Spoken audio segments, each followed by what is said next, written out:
Hello बच्चों, एक बार फिर से आपका स्वागत है एफटिक स्टडी चैनल पर। आज मैं आपको चैप्टर नंबर जो 3 है बंधुर जाति तथा वर्ग, इसका पार्ट 3 कराऊंगा मैं।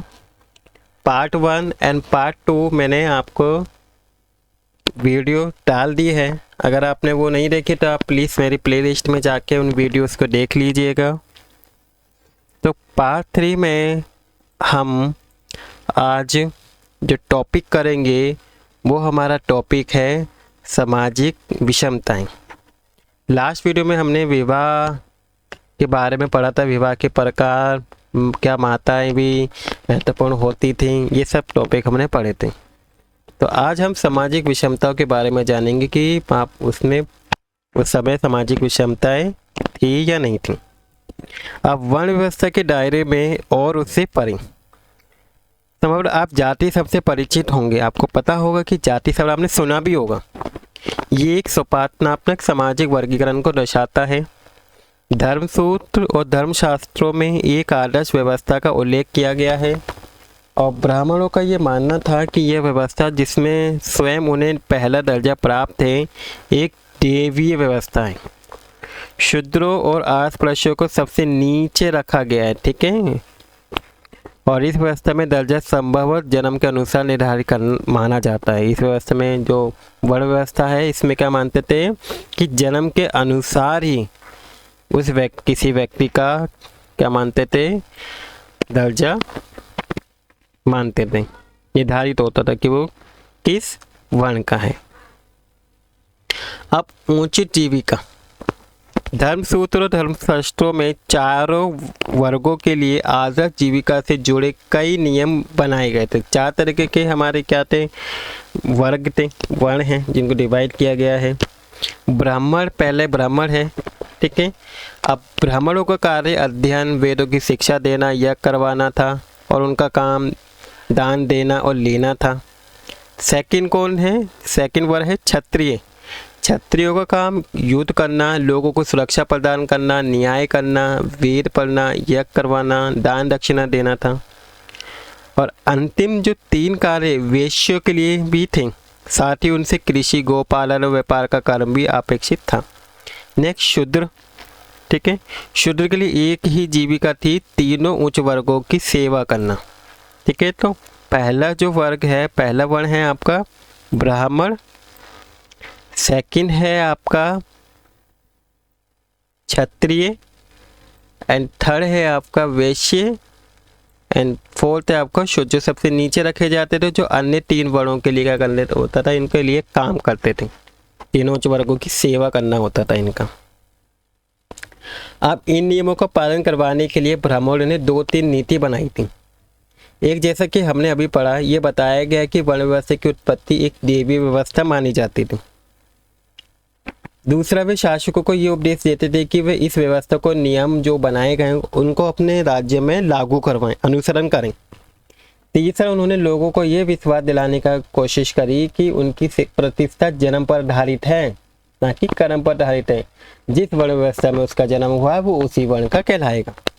किंतु ऐसा करना आसान बात नहीं थी। अतः इन मानदंडों को बहुधा महाभारत जैसे अनेक ग्रंथों में भी, कहानियों में भी दिखाया गया है। तो एक देवी व्यवस्था क्या है, पहले ही देखते हैं। देखिए बॉक्स में दिया हुआ है। अपनी मान्यता को प्रमाणित करने के लिए ब्राह्मण बहुधा ऋग्वेद के पुरुष सूक्त मंत्र को उद्धृत करते थे, जो आदि मानव पुरुष की बलि का चित्रण करता है। जगत के सभी तत्व, जिनमें चारों वर्ण शामिल है, इसी पुरुष के शरीर से निकले हैं, ठीक है। और वो पुरुष कौन है, वो ब्राह्मण है। ब्राह्मण, उसका मुंह था, उसकी भुजा थी, से क्षत्रिय निर्मित हुए थे, ठीक है।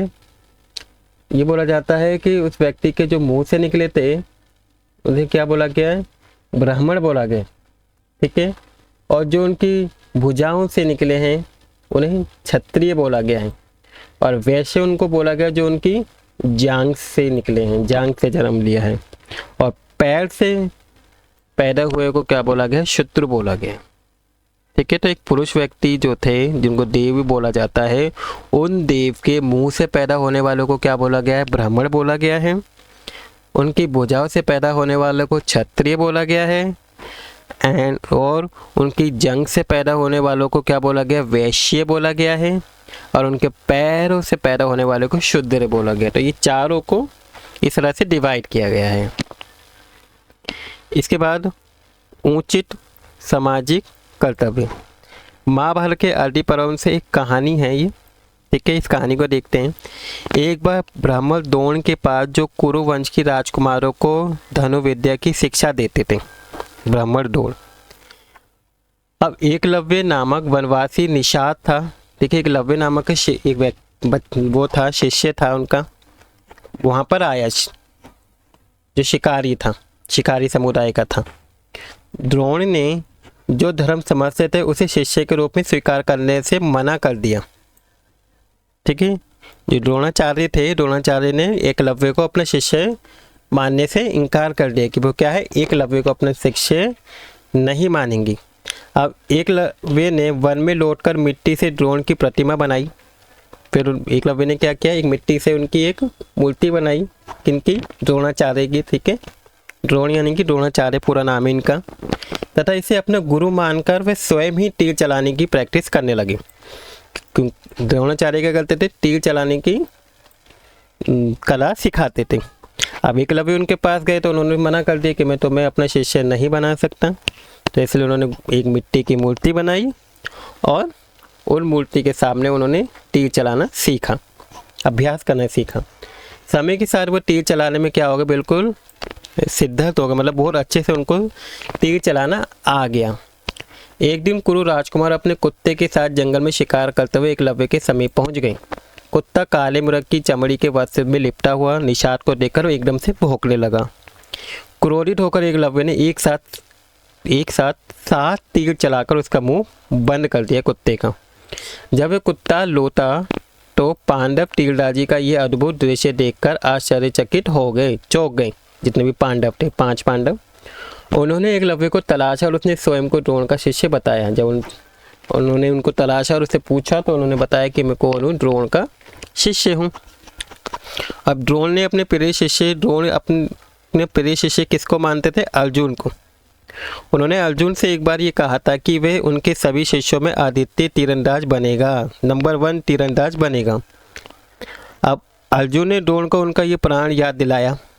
द्रोण एकलव्य के पास गए, ठीक है। अर्जुन ने उनको बताया द्रोणाचार्य को कि आप तो कह रहे थे कि मैं नंबर 1 वो बनूंगा, लेकिन एक व्यक्ति है एकलव्य नाम का जो अच्छा तीर चलाता है। तो इतना ही सुन के द्रोण एकदम से एकलव्य के पास गए, जिसने उन्हें अपने गुरु मानकर प्रणाम किया एकदम से। तब द्रोण ने गुरु दक्षिणा के रूप में उनसे गुरु दक्षिणा मांगी एकलव्य से, और उसके दाहिने हाथ का अंगूठा मांग लिया। कहा कि अगर तुम मुझे गुरु मानते हो तो मुझे गुरु दक्षिणा के रूप में अपने दाहिने हाथ का अंगूठा दे दो। और एकलव्य ने फौरन गुरु को अपना अंगूठा काट कर दे दिया। अब एकलव्य तीर चलाने में उतना तेज नहीं रहा जितना वो पहले था, क्योंकि अंगूठा कट गया तो अब तीर चलाने में उनको परेशानी होने लगी। और इस तरह द्रोण ने अर्जुन को दिए वचन को निभाया। कोई भी अर्जुन से बेहतर धनुधारी नहीं रहा। इस प्रकार से अर्जुन एक अच्छा धनुधारी बना। एकलव्य को उन्होंने क्या करा था, गुरु दक्षिणा ले ली, अंगूठा कटवा दिया। एक कहानी है, ठीक है।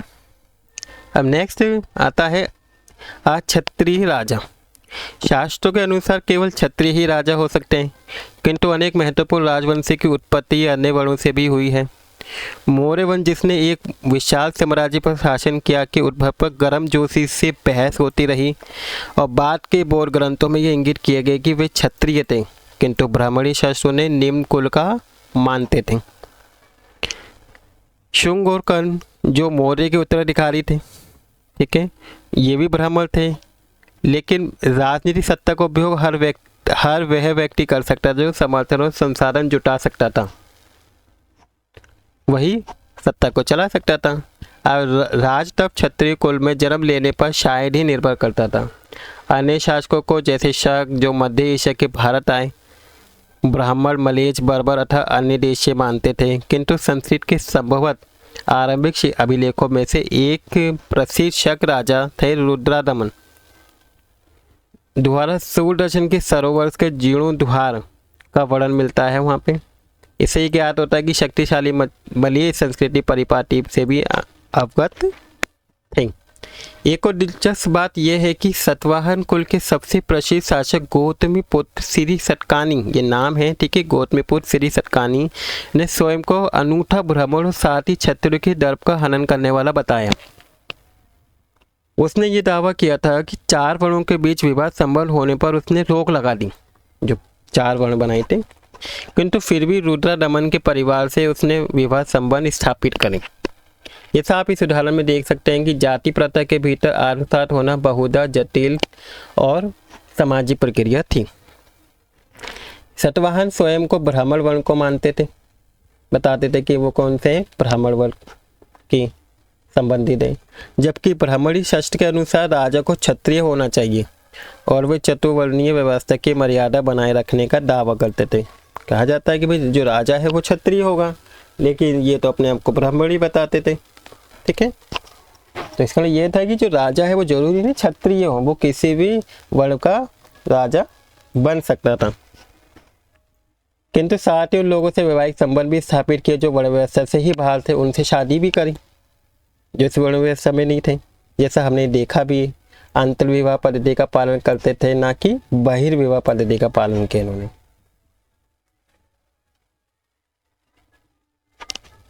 इसके बाद जातीय और सामाजिक गतिशीलता। ये जटिलता समाज के वर्गीकरण के लिए शास्त्रों में प्रयुक्त एक और शब्द जाति से भी स्पष्ट होता है।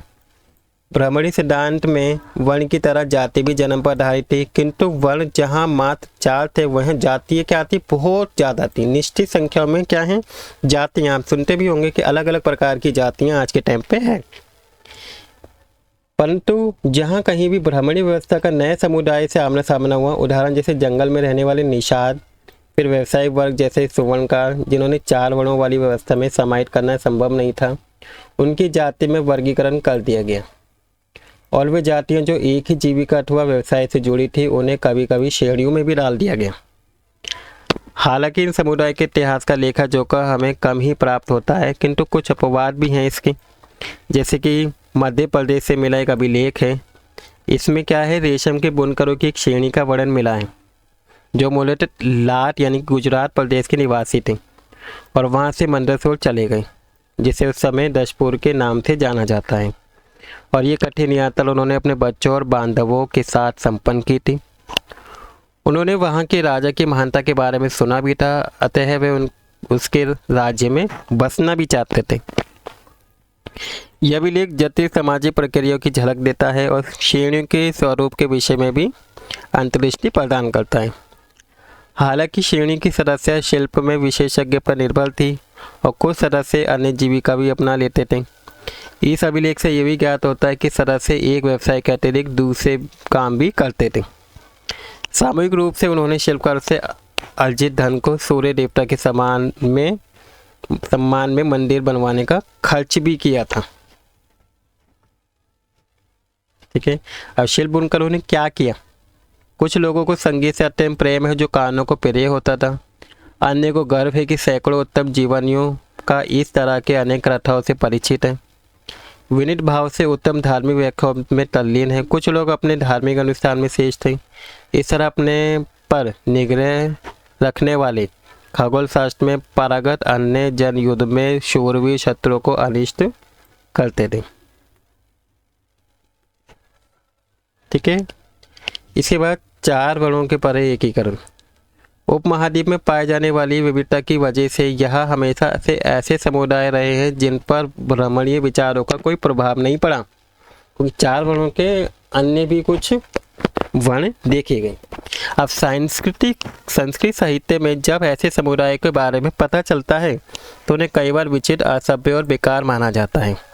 ऐसे कुछ उदाहरण भी दिए हैं बसने वाले लोगों के दे रखे हैं, जिनके लिए शिकार, कंदमूल संग्रह करना जीवन निर्वाह का महत्वपूर्ण साधन था। जो क्या करते थे, शिकार करते थे, कंदमूल को इकट्ठा करते थे। इन्हें निषाद वर्ग बोला गया, ठीक है। और निषाद वर्ग से ही क्या है, एकलव्य भी निषाद वर्ग से ही संबंधित था, इसी का उदाहरण है। यायावर पशुपालक के समुदाय को भी शंका की दृष्टि से देखा जाता जो यायावर थे, क्योंकि इन्हें आसानी से बसे हुए कृषि कर्मियों के ढांचे के रूप में नहीं ढाला जा सकता। उन लोगों को जो असंस्कृत भाषा थे, जो मतलब असंस्कृत बेकार भाषाएं बोलते थे, उन्हें मलेच्छ बोला गया। ठीक है, ये 4 वर्णों के अलावा हैं, पहला क्या था, निषाद वर्ग, दूसरा मलेच्छ। किंतु इन लोगों के विचार और मतों का आदान प्रदान होता था। उनके संबंधों के स्वरूप के बारे में महाभारत की कथाओं में भी मिला है। ठीक है, इसके बाद हमारा नेक्स्ट ये देखते हैं बाघ संदर्शपति। ये सारांश महाभारत के ही एक कहानी है। महाभारत गहन वन में चले गए थे। जितने भी पांडव थे वो सब कहाँ चले गए थे, एक गहन वन में चले गए थे। कर वे सो गए। एक दिन क्या हुआ, थक कर सो गए। केवल द्वितीय पांडव भीम ही थे जो अपने बल के लिए प्रसिद्ध माने जाते थे। इन 4-5 पांडव में से जो भीम थे वो सबसे शक्तिशाली पांडव माने जाते थे। रखवाली करते रहते थे बाकी सब 4 पांडवों की। एक नरभक्षी राक्षस की पांडवों के मनुष्य गंध ने विचलित किया और उसने अपनी बहन हिडिंबा को उन्हें पकड़कर लाने के लिए भेज दिया। अब हिडिंबा भीम को देखकर मोहित हो गई और एक सुंदर स्त्री के वेश में उसने भीम से विवाह का प्रस्ताव कर दिया, जिसे उन्होंने क्या कर दिया, अस्वीकार कर दिया। और इसी बीच राक्षस वहाँ आ गया एकदम से और उसने भीम को मल्ल युद्ध के लिए ललकारा और भीम ने उसकी चुनौती को स्वीकार कर लिया और उसका वध कर दिया। शोर सुनकर अन्य पांडव भी क्या हो गए, जाग गए। हिडिंबा ने उन्हें अपना परिचय दिया और भीम के प्रति अपने प्रेम से उन्हें अवगत भी कराया। उन 4 पांडवों को बताया। वे कुंती से बोली, है उत्तम देवी, मैंने मित्र बांधव और अपने धर्म का भी परित्याग कर दिया है, सबको त्याग दिया है और आपके बाघ सदृश पुत्र का अपने पति के रूप में चुना है। चाहे आप मुझे मूर्ख समझें अथवा अपने पति समर्पित दासी, कृपया मुझे अपने साथ ले जाएं तथा आपका पुत्र मेरा पति है। युधिष्ठिर इस शर्त पर इस विवाह के लिए तैयार हो गया कि उन्होंने एक शर्त रखी कि भीम दिन भर हिडिंबा के साथ रहकर रात्रि में उनके पास आ जाएगा। और ये दंपति दिन भर सभी लोगों की सैर करते। समय आने पर हिडिंबा ने एक राक्षस पुत्र को जन्म भी दिया, जिसका नाम क्या था, घटोत्कच रखा गया। तत्पश्चात माँ और पुत्र पांडवों को छोड़कर वन में चले गए। किंतु घटोत्कच ने यह प्रण किया कि जब भी पांडवों को उसकी जरूरत होगी वो हमेशा क्या होगा, उनके पास उपस्थित होगा। तो कुछ इतिहासकारों का ये मत है कि राक्षस उन लोगों को कहा जाता है जिनके आचार व्यवहार और मानदंडों से बिल्कुल क्या थे, अलग थे। अब 4 वर्णों के परे अधीनता और संघर्ष। देखिए 4 वर्णों के परे हमने वर्ण तो देख लिए, अब अधीनता और संघर्ष। ब्राह्मण कुछ लोगों को वर्ण व्यवस्था वाली सामाजिक प्रणाली के बाहर मानते थे। साथ ही उन्होंने समाज के कुछ वर्गों को अस्पृश्य भी घोषित किया। ठीक है, जिनको वो क्या कहते थे, एकदम से छूटे नहीं थे। सामाजिक भेषमें की और अधिक प्रखर बनाया। ब्राह्मण का ये मानना था कि कुछ कर्म खास तौर से वे अनुष्ठानों के संपादन से जुड़े हुए हैं और पुनीत और पवित्र हैं वो, अतः अपने को पवित्र मानने वाले लोग अस्पृश्य से भोजन नहीं स्वीकार करते। जो छुआछूत है, जो नीची जाति के, उनके हाथ का वो खाना खाना पसंद नहीं करते, ताकि वो क्या हो जाएंगे, अपवित्र हो जाएंगे अगर उनके हाथ का छुआ उन्होंने क्या खा लिया, खाना खा लिया। तो पवित्रता के इस पहलू को ठीक विपरीत कुछ कार्य ऐसे थे जिन्हें खास तौर से दूषित माना जाता था, बेकार माना जाता था कुछ काम को। जैसे मरे हुए जो होते हैं, श्रव होते हैं, उनके अतिशय या मृत पशुओं को छूने वालों को चंडाल बोलते थे। जो मरे हुए व्यक्ति को उठा के लेके जाते थे या मृत जानवर होते थे उनको उठाते थे, उन्हें चंडाल बोला गया और उन्हें वर्ण व्यवस्था वाले समाज का सबसे नीचे कोटि में रखा गया। वे लोग जो स्वयं को सामाजिक क्रम में सबसे ऊपर मानते थे, इन चंडालों को छूना, यहाँ तक कि उन्हें देखना भी पसंद नहीं करते थे। मनुस्मृति में चंडालों के बारे में एक बात लिखी है, कर्तव्य की सूची में लिखी है। उन्हें गांव के बाहर रहना होता था। चंडाल गांव के बाहर रहते थे और चंडाल फेंके हुए बर्तनों का इस्तेमाल करते थे। मरे हुए लोगों के वस्त्र तथा लोहे के आभूषण पहनते थे। रात में वे गांव नगरों में चल फिर नहीं सकते थे। संबंधियों से विहीन मृतकों की उन्हें अतिशयोक्ति पूर्ण करनी पड़ती थी तथा वधी के रूप में भी वे कार्य करना होता था। चीन से आए बौद्ध भिक्षु का शिष्यन का कहना था कि अस्पृश्य, ठीक है, एक बौद्ध भिक्षु था जिसका नाम क्या था, फा शिष्यन। उनका कहना था कि अस्पृश्य को सड़क पर चलते हुए करताल बजाकर अपने होने की सूचना देनी पड़ती थी। कि जब भी अगर वो सड़क पे चढ़ रहे हैं तो उनको क्या बजाना पड़ता था, करताल बजाना पड़ता था, ताकि ब्राह्मणों को या उच्च वर्ग के लोगों को पता चल जाए कि ये लोग यहाँ आ गए हैं, जिससे अन्य जन उन्हें देखने की दूर से बच जाएं। एक और चीनी तीर्थयात्री थे श्वेन तत्सांग। उन्होंने कहा था कि वर्दी को सफाई करने वालों को नगर से बाहर रहना पड़ता था, और अब्राह्मणीय ग्रंथों में चित्रित चंडालों के जीवन का विश्लेषण करके इतिहासकारों ने जानने की कोशिश की कि क्या चंडालों ने शास्त्रों में निर्धारित अपने हीन जीवन को स्वीकार कर लिया था। जो उनका जीवन था इस तरह का, क्या वो इसको स्वीकार करते थे। इन ग्रंथों के चित्रणों ब्राह्मणी ग्रंथों में हुए चित्रण में समानता देखने को मिलती है, परंतु कभी कभी हमें एक भिन्न सामाजिक वास्तविकता का भी संकेत मिलता है। देखिए आप ये चित्र देख पा रहे हैं, एक भिक्षु का चित्रण है, ये पत्थर की मूर्ति है, ये देखिए।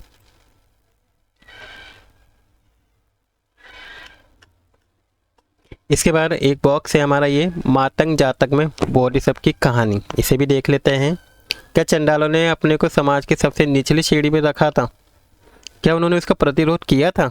ये कहानी पढ़िए जो पाली में लिखी गई है, मातक जातक से ली गई है कहानी। एक बार बोधिसत्व ने बनारस नगर के बाहर एक चंडाल के पुत्र के रूप में जन्म लिया, जिसका नाम क्या था? बोधिसत्व। उनका नाम मातंग था, ठीक है, जाति ये थी बोधिसत्व, और नाम मातंग था। एक दिन वे किसी कार्यवंश नगर में गए और वहाँ उनकी मुलाकात दित्य मंगलिक नामक एक व्यापारी की पुत्री से हुई। उन्हें देखकर वह चिल्लाई, मैंने कुछ अशुभ देख लिया। एकदम से वो लड़की देख के चिल्लाई। ये कहकर उसने अपनी आंखें बंद कर धोई। उसके क्रोधी सेवकों ने मातंग की पिटाई कर दी। विरोधी में मातंग व्यापारी के घर के दरवाजे के बाहर जाकर लेट गया। 7वें रोज घर के लोगों ने बाहर आकर दित्य को उन्हें सौंप दिया। दित्य उपवास से क्षीण हुए मातंग को लेकर चंडाल बस्ती में आई। घर लौटने पर मातंग ने संसार त्यागने का फैसला किया कि वो क्या करेगा, संसार त्याग देगा। अलौकिक शक्ति हासिल करने के उपरांत वे बनारस लौटा और उन्होंने दित्य से विवाह कर लिया। मांडव्य कुमार नामक एक उनका पुत्र भी था। बड़े होने पर उसने 3 वेदों का अध्ययन किया। प्रत्येक दिन वे 16,000 ब्राह्मणों को क्या कराता था, भोजन भी कराता था। एक दिन फटे वस्त्र पहने तथा मिट्टी की शिक्षा पात्र हाथ में लिए मातंग अपने पुत्र को दरवाजे पर आए और उन्होंने भोजन मांगा। मांडव ने कहा कि वे एक पतित आदमी प्रतीत होते हैं, अतः शिक्षा के योग्य नहीं है, भोजन भ्रमण के लिए है। मातंग ने उत्तर दिया कि जिन्हें अपने जन्म पर गर्व है पर अज्ञानी हैं वो लोग, वे भेद के पात्र नहीं हैं। उसके विपरीत जो लोग देश मुक्त हैं वे भेद के योग्य हैं। मानव ने क्रोधित होकर अपने सेवकों से मातंग को घर से बाहर निकालने को कहा। मातंग आकाश में जाकर अदृश्य हो गया। जब दित्य मंगली को इस प्रसंग के बारे में पता चला तो वे उनसे माफ़ी मांगने के लिए उनके पीछे आई। मातंग ने उसे कहा कि वे उनकी शिक्षा पात्र में बचे हुए भोजन का कुछ अंश मांडव व ब्राह्मणों को दे दे। ठीक है, तो इस कहानी से पता चलता है कि उन्होंने भी क्या इसका विरोध किया था। इसके बाद हमारा नेक्स्ट टॉपिक है जन्म के परे। इस टॉपिक को मैं अपने नेक्स्ट पार्ट में कराऊंगा। आई होप आज के जो मैंने टॉपिक आपको कराए हैं आपको अच्छे से समझ में आ गए होंगे और आपको वीडियो भी अच्छी लगी होगी। अगर आपको वीडियो अच्छी लगी तो प्लीज़ वीडियो को लाइक कर दीजिएगा, और अगर आप इस चैनल पर नए हैं तो प्लीज़ चैनल को सब्सक्राइब कर लीजिएगा। Thank you for watching video.